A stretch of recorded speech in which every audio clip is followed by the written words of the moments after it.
voters, and of course, the upcoming filing of certificates of candidacy for the upcoming May 10, 2025 national and local elections.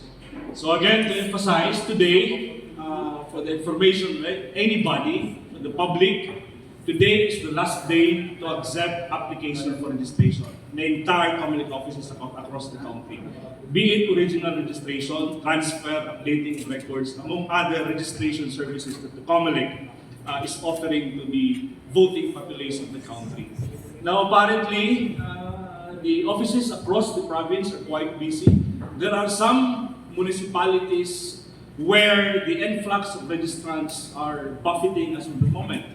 Maybe because of the idea, the Filipino mentality on kanang gitawag og last day. So naghuot karon, but there are also other municipalities na we feel that the influx of applicants for registration are quite unusual.